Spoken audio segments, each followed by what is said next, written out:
तेरी औकात है मुझे हराने की? तू जानती भी है मैं कौन हूँ? क्या तुम में मुझे हराने की हिम्मत है? क्या तुम जानती भी हो कि मैं कौन हूँ? अगर तूने इस पहलवान को हरा दिया तो मैं तुझे पूरे 10 करोड़ दूंगा। मैं तुम्हें हरा दूंगी। सूरज अभी ठीक से निकला भी नहीं था, लेकिन कच्ची बस्ती की गलियों में हलचल शुरू हो चुकी थी। टूटी छतों वाले घर, टीन की चादरें और हर तरफ धूल। उसी बस्ती के आखिरी सिरे पर एक छोटी सी झोपड़ी थी जहां रहती थी रिया। उम्र सिर्फ रिया के माँ बाप दोनों मजदूरी करते थे। माँ ईंटें उठाती थी, पिता निर्माण साइट पर सीमेंट और सरिया ढोते थे। दिन भर की मेहनत के बाद जो पैसे मिलते उसी से चूल्हा जलता। कई बार तो सिर्फ सूखी रोटी और नमक में ही रात कट जाती। फिर भी घर में एक चीज कभी कम नहीं थी, हिम्मत। उस दिन भी रिया की माँ उसे सुबह उठाकर बोली, जल्दी उठ बेटा, आज तेरे पिता को साथ ले जाना है साइट पर। कल से ठीक नहीं लग रहे। पिता खाट पर लेटे थे, चेहरा पीला, सांस भारी। उन्होंने उठने की कोशिश की। आज मत जा, रिया ने पहली बार डर के साथ कहा। पिता ने जबरदस्ती मुस्कान लाई। वो गए, लेकिन शाम को जब लौटे तो हाल और बिगड़ चुका था। तेज बुखार, खांसी और आंखों में दर्द। मां घबरा गई, बिगड़ती गई। पिता अब उठ भी नहीं पा रहे थे, सांस जैसे सीने में अटक जाती। रिया रात को बैठकर उनके पास हाथ पकड़कर बैठी रहती। हर खांसी पर उसका दिल कांप जाता। चौथे दिन डॉक्टर को बुलाया गया। उसने देखा, सुना, फिर सीध डॉक्टर ने जो रकम बताई वो रिया के लिए किसी और दुनिया का नंबर था। डॉक्टर चला गया, झोपड़ी में सन्नाटा छा गया। मां रोने लगी, मैं क्या करूं बेटा, कुछ नहीं है हमारे पास। उसी रात रिया बाहर बैठी थी, आसमान में तारे थे, ले रिया का ध्यान वहीं अटक गया। दंगल उसे याद आया बचपन में। पिता उसे कुश्ती दिखाने ले जाते थे। मिट्टी का खाड़ा, ताकत, दाव और जीत। पिता हमेशा कहते थे, ताकत शरीर में नहीं, हिम्मत में होती है। रिया की मुट्ठी अपने आप भींच गई। उसके सामने अगली सुबह वह शहर की तरफ चल पड़ी। उसे नहीं पता था आगे क्या होगा, बस इतना पता था अब कुछ करना जरूरी है। सुबह की हवा ठंडी थी, लेकिन रिया के कदमों में हिचक नहीं थी। झोपड़ी से निकलते वक्त उसने पीछे मुड़कर देखा। पिता खाट पर बेसुरिया, कुछ नहीं बोली। अगर बोलती तो शायद रुक जाती, और रुकना अब उसके लिए मना था। उसके पास न पैसे थे, न कोई सही रास्ता, बस शहर का नाम पता था और दंगल की आवाज जो रात में सुनी थी। वो पैदल ही चल पड़ी। कच्ची सड़क, फिर पक्की सड़क। रास्ते में बसें निकलती ही लोग जल्दी में होते, कोई उसे देखता भी नहीं। एक 15 साल की लड़की, फटी चप्पल, साधारण कपड़े, किसे फर्क पड़ता। चलते चलते उसके पैरों में छाले पड़ गए, लेकिन हर दर्द के साथ उसे ऊंची इमारतें, शोर, गाड़ियों की आवाज और भीड़। पूछते पूछते वो मैदान तक पहुंची। दूर से ही ढोल सुनाई दे रहे थे, बड़े बड़े पोस्टर लगे थे, लोगों की भीड़ जमा थी। कुछ हंस रहे थे, कुछ दाव की बातें कर रहे थे। बीच में चारों तरफ रस्सियां, अंदर मिट्टी। रिया थोड़ी देर दूर खड़ी रही। उसने देखा महिलाएं कुश्ती लड़ रही थी, कोई भारी शरीर वाली, कोई लंबी चौड़ी। उनके चेहरे पर आत्मविश्वास था। तालियों की गूंज में वे एक दूसरे को पटक रही थी। वह धीरे धीरे आगे बढ़ी। अखाड़े के पास खड़े एक आदमी से बोली, ये दंगल कैसे लड़ा जाता है? आदमी ने ऊपर से नीचे देखा और हंस दिया। तू यहां बच्ची घर जा रिया ने नजरें नहीं झुकाई, मुझे लड़ना है। उस आदमी की हंसी रुक गई। नाम ये दंगल का मालिक था। मोटा शरीर, सोने की चेन, आंखों में चालाकी। उसने रिया को देखा। लड़ना चाहती है? रिया ने सिर हिलाया। रिया ने सीधा जवाब दिया, मेरे पिता मर रहे हैं, मुझे पैसे चाहिए। मैदान कुछ पल के लिए शांत हो गया। रिया का जवाब छोटा था, लेकिन सीधा दिल पर लगा। मालिक मुस्कुराया, ठीक है, आज एक महिला पहलवान है, सबसे ताकतवर। अगर तू उसे हरा दे, उसने जानबूझकर रुककर कहा, तो मैं तुझे 10 करोड़ दूंगा। भीड़ में शोर मच गया। पागल हो गया है, ये मर जाएगी। रिया के कानों में शोर नहीं गया। उसके दिमाग में सिर्फ एक चीज थी, इलाज, अस्पताल, दवाइयां। उसने बिना सोचे कहा, मंजूर है। अखाड़े में सन्नाटा छा गया। आज ये सिर्फ दंगल नहीं था, ये रिया की जिंदगी का सबसे बड़ा कदम था। रिया को अखाड़े के अंदर ले जाया गया। मिट्टी की गंध नाक में भर गई। ये गंध उसे अजीब तरह से जानी पहचानी लगी। बचपन में पिता जब कभी कुश्ती दिखाने ले जाते, सामने से जो महिला पहलवान आ रही थी, उसे देखकर रिया का दिल एक पल के लिए बैठ सा गया। वो औरत लंबी थी, कंधे चौड़े, बाजू मजबूत। उसकी चाल में आत्मविश्वास था, जैसे उसे पहले से पता हो कि जीत उसी की है। भीड़ उसका नाम चिल्ला रही थी और उसके सामने एक चुनौती देने वाली लड़की। लोग हंस पड़े। अगर ये लड़की जीत गई तो इनाम होगा 10 करोड़ रिया के। कानों में तालियों और हंसी की आवाजें गूंजने लगी। किसी ने कहा बेचारी बच्ची, किसी ने कहा 2 मिनट भी नहीं टिकेगी रिया, डर लग रहा है। उसने मन ही मन कहा, फिर खुद को जवाब दिया, डर लगे बिना हिम्मत की कीमत नहीं होती। उसकी आंखों के सामने पिता का चेहरा आ गया, बिस्तर पर पड़े, कमजोर, सांस के लिए झूंझते हुए। वही तस्वीर उसे सीधा खड़ा कर रही थी। अनाउंसर ने गिनती शुरू की, 1 2 3। 3 होते ही सामने आंखों के आगे अंधेरा सा छा गया। भीड़ से आवाज आई, खत्म। बस यही था। महिला पहलवान ऊपर खड़ी हंस रही थी। उठ जा बच्ची, वरना चोट लग जाएगी। रिया ने दांत खींचे। दर्द पूरे शरीर में फैल चुका था, लेकिन उसी दर्द के बीच उसे पित्त, अरे उठ गई। महिला पहलवान फिर झपटी। इस बार रिया ने सीधा सामना नहीं किया, वो एक कदम पीछे हटी। वार खाली गया। ये देखकर महिला को गुस्सा आया। उसने और जोर लगाया। रिया बार बार गिर रही थी, लेकिन हर बार थोड़ा सा बच निकलती।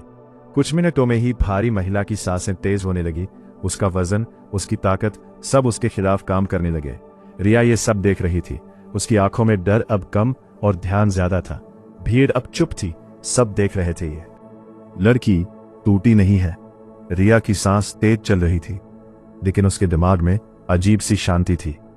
उसे समझ आ गया था कि यह मुकाबला ताकत का नहीं, समझ का है। भारी महिला पहलवान को गुस्सा आ रहा था। उसे आदत थी कि सामने वाला 2-4 वार में ही ढेर हो जाए, लेकिन यह लड़ाई, इस बार रिया तैयार थी। उसने आखिरी पल में शरीर घुमाया, वार खाली गया। महिला का संतुलन बिगड़ा। रिया ने उसी पल उसका हाथ पकड़ लिया। ये पकड़ कमजोर थी, लेकिन सही जगह थी। महिला ने झटका दिया और रिया फिर जमीन पर गिर गई। लेकिन इस बार वो भीड़ में हलचल मच गई। देखो, हाथ पकड़ा है। महिला ने जोर लगाया, लेकिन उसका वजन आगे की तरफ झुक गया। रिया को बस यही चाहिए था। उसने अपने पैरों को जमीन में ठिकाया और पूरी ताकत नहीं, पूरा दिमाग लगाकर खींचा। महिला घुटन, उसने मन ही मन कहा, खतरनाक है। महिला पहलवान अब पूरी तरह सावधान हो चुकी थी। वो समझ गई थी कि सामने कोई कमजोर बच्ची नहीं है, यह लड़की चोट सहकर सीख रही है। महिला ने रिया को धक्का दिया। रिया दूर जा गिरी। उसकी कोहनी छिल गई, खून की हल। रिया उठी। उसकी आंखों में अब डर नहीं था, सिर्फ एक जिद थी।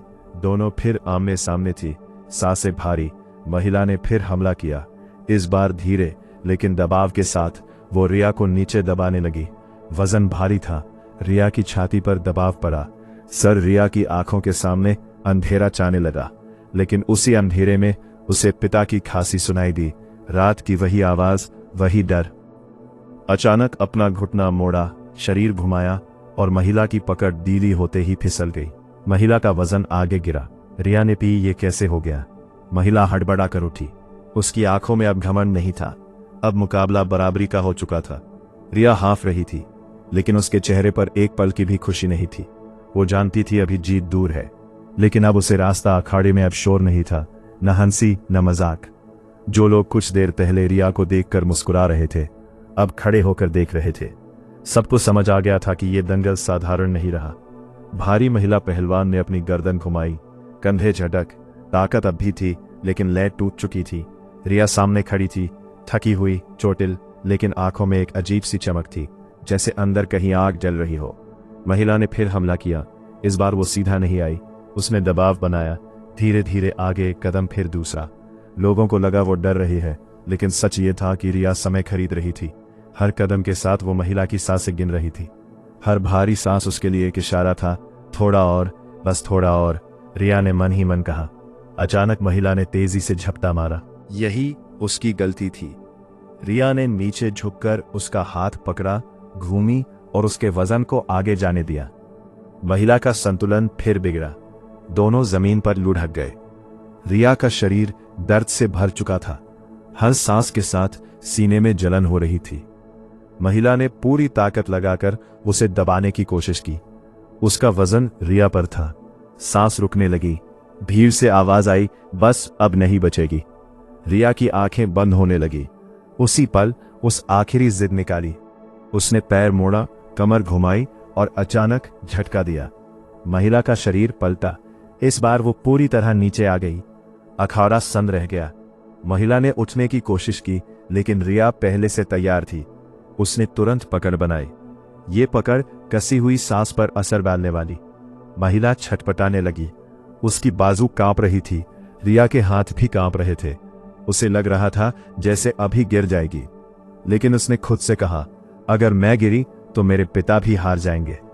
महिला ने आखिरी कोशिश की। छोड़ दे, तू बच्ची है, उसने हाफते हुए कहा। रिया की आंखों से आंसू बह निकले, लेकिन उसकी आवाज साफ थी। मैं बच्ची नहीं हूं, मैं मजबूर हूं। उसने पकड़ और मजबूत कर ली। कुछ सेकंड बीते। महिला की ताकत जवाब देने लगी। उसकी बाजू ढीली पड़ी और उसी पल अनाउंसर की आवाज गूंजी, मुकाबला खत्म। विजेता रिया। अखाड़ा फट पड़ा। तालियां, शोर, हैरानी। रिया को कुछ सुनाई नहीं दिया। वो वहीं मिट्टी में बैठ गई। सांसें बिखरी हुई थी, शरीर कांप रहा था। लेकिन ये जीत सिर्फ दंगल की नहीं थी। ये एक बेटी की जीत थी जो हार मानने से पहले मर जाना बेहतर समझती थी। अखाड़े में शोर अभी गूंज रहा था, लेकिन रिया के लिए सब धुंधला हो चुका था। तालियों की आवाज दूर लग रही थी, जैसे किसी और दुनिया से आ। सिर झुका हुआ, सांसें अब भी काबू में नहीं थी। शरीर थका था, लेकिन दिल तेज धड़क रहा था। दंगल का मालिक खुद अखाड़े के अंदर आया। उसके चेहरे पर हैरानी थी, साथ में एक व्यापारी जैसी मुस्कान। लड़की, उसने आवाज दी, तूने कमाल कर दिया रिया। मेरे पिता, उसने बस इतना कहा, वो बहुत बीमार है। मालिक कुछ पल चुप रहा, फिर उसने इशारे से अपने आदमी को बुलाया। एक बड़ा सा काला बैग अखाड़े में रखा गया। 10 करोड़, मालिक बोला, जैसा वादा किया था। भीड़ में फिर शोर मच गया। कोई चिल्लाया, कोई सीट। मालिक पहली बार गंभीर हुआ। मेरे आदमी, तुझे अस्पताल ले जाएंगे, उसने कहा, सब खर्च मेरा। रिया खड़ी हुई, उसके पैर लड़खड़ा रहे थे। उसने एक बार अखाड़े की मिट्टी को देखा। यही मिट्टी आज उसकी किस्मत बदलने वाली थी। उसने बिना पीछे देखे अखाड़ा छोड़ दिया। गाड़ी तेज रफ्तार से शहर के अस्पताल की ओर बढ़ रही थी। अगर देर हो गई तो। अस्पताल पहुंचते ही डॉक्टरों ने पिता को स्ट्रेचर पर लिया। जांच शुरू हुई। रिया बाहर बेंच पर बैठ गई। उसके कपड़े अभी भी मिट्टी और खून से सने थे। हाथ कांप रहे थे। घंटे बीतते गए। रिया ने, सब ठीक होगा, वह खुद से बोली। आखिरकार डॉक्टर बाहर आए। ऑन ऑपरेशन वक्त पर हो गया। उन्होंने कहा, खतरे से बाहर है। रिया वहीं बैठ गई।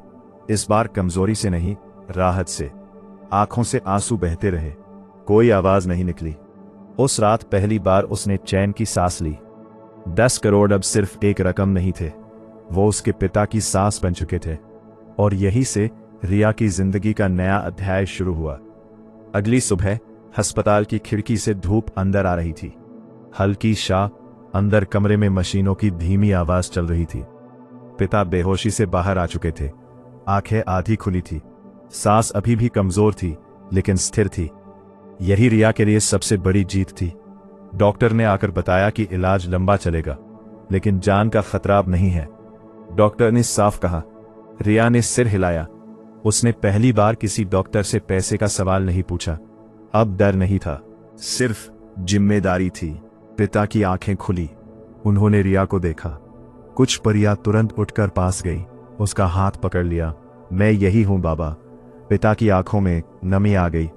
तू काम पर क्यों नहीं गई? रिया कुछ नहीं बोली, वह बस मुस्कुरा दी। कुछ देर बाद मां भी अंदर आई। रात भर रोने के बाद उसका चेहरा बुझा हुआ था, लेकिन जब उसने पति को होश में देखा तो वहीं बैठकर फूट फूट कर रो पड़ी। इस बार ये रोना डर का नहीं था। अस्पताल के बाहर दंगल के मालिक का आदमी खड़ा था।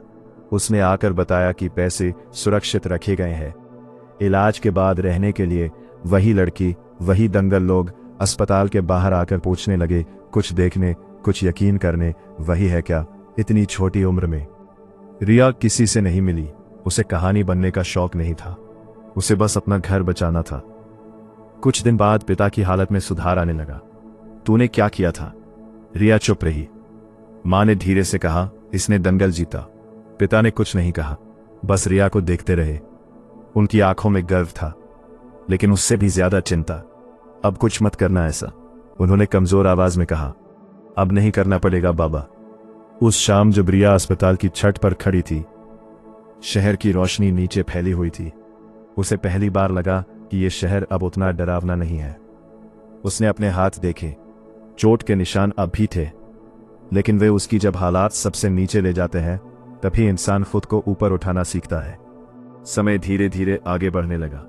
अस्पताल के सफेद कमरे अब रिया को डराते नहीं थे। पिता की तबीयत हर दिन थोड़ी बेहतर होती जा रही थी। वे अब खुद बैठ पाते थे, पानी पी लेते थे और कभी कभी हल्की मुस्कान भी आ जाती थी। ये छोटी छोटी बातें रिया के लिए किसी खजाने से कम नहीं थी। इलाज पूरा होने के बाद डॉक्टर ने उन्हें छुट्टी दे दी। दंगल के मालिक के आदमी ने जैसा कहा, रिया की मां ने पहली बार सुकून की सांस ली। पिता जब उस घर में पहली बार लेटे तो आंखें बंद कर ली। लगता है सपना देख रहा हूं, उन्होंने कहा। रिया ने पास बैठकर जवाब दिया, नहीं बाबा, अब बुरा सपना खत्म हो गया है। लेकिन रिया के लिए कहानी यह है, कुछ पत्रकार आए, कुछ लोग मदद के नाम पर, कुछ सिर्फ तमाशा देखने। रिया ने किसी से बात नहीं की। उसे भीड़ पसंद नहीं थी, उसे शोर में अपना रास्ता नहीं दिखता था। एक दिन वही भारी महिला पहलवान जिसे उसने हराया था, खुद रिया के घर। रिया चुप रही। महिला ने आगे कहा, अगर तू चाहे तो मैं तुझे सिखा सकती हूं सही तरीके से, ताकि तू खुद को नुकसान पहुंचाए बिना मजबूत बन सके। ये बात रिया के लिए नई थी। उसने पहली बार कुश्ती को सिर्फ मजबूरी की तरह नहीं, उसने पिता की खांसी नहीं सुनाई दे रही थी। मां चैन से सो रही थी, बाहर सड़क पर हल्की आवाजें थी। उसने सोचा, क्या उसकी जिंदगी सिर्फ एक दंगल तक ही सीमित थी? अगले दिन उसने मैदान जाना शुरू किया, रोज नहीं, धीरे धीरे। वह मिट्टी कोई बोली, दीदी क्या हम भी सीख सकते हैं? रिया मुस्कुरा देती, पहले पढ़ाई पूरी करो। वो कहती, ताकत के साथ दिमाग भी चाहिए। उसके अंदर कुछ बदल रहा था। वो वही गरीब लड़की थी, लेकिन अब हालात उसके मालिक नहीं थे। उसे समझ आ गया था। अगर आपको ये कहानी पसंद आई हो तो वीडियो को लाइक करें, चैनल को सब्सक्राइब करना ना भूलें और कमेंट में अपने शहर या गांव का नाम जरूर लिखें। आपका एक लाइक और कमेंट हमें ऐसी ही नई कहानियां लाने की ताकत देता है।